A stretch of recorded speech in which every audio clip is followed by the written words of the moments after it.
संकष्टी चतुर्थी की व्रत कथा। वक्रतुंड महाकाय सूर्यकोटि समप्रभ निर्विघ्नं कुरु मे देव सर्वकार्येषु सर्वदा। भगवान कृष्ण युधिष्ठिर को इस व्रत की महानता के बारे में बताते हुए कहते हैं कि प्राचीन काल में रंतिदेव नामक प्रतापी राजा थे। राजा की मित्रता यम, कुबेर और इंद्रादि देवों से थी।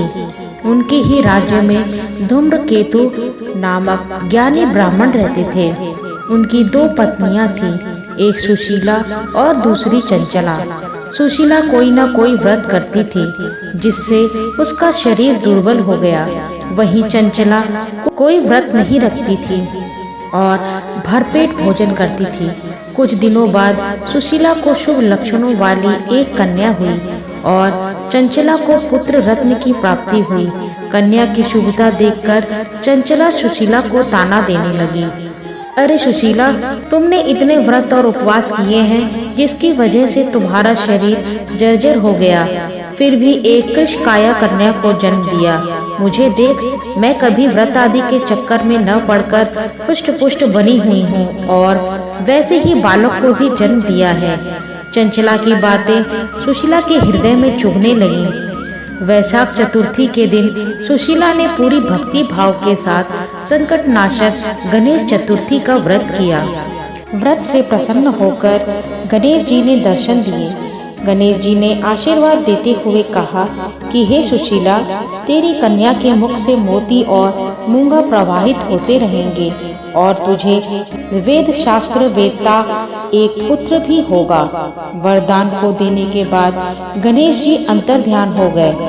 वरदान के बाद कन्या के मुंह से मोती और मूंगा झड़ने लगे और कुछ दिनों बाद एक पुत्र की प्राप्ति भी हुई।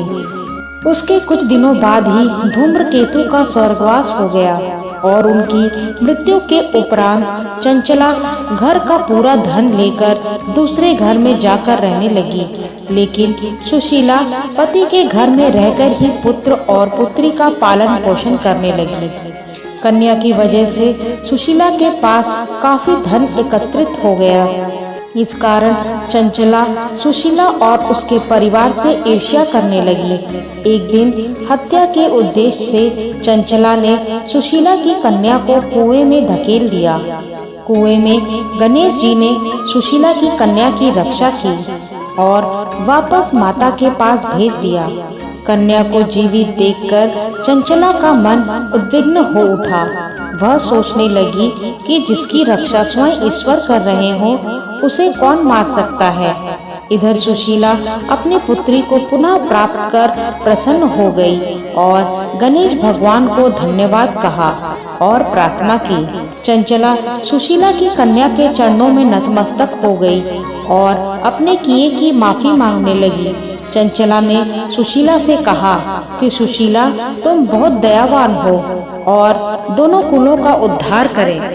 जिसकी रक्षा स्वयं भगवान करते हो, उसका मनुष्य क्या बिगाड़ सकता है।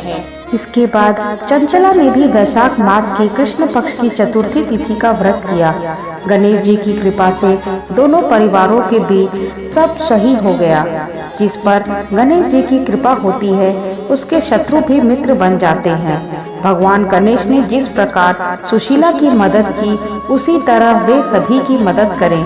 जय गणेश भगवान।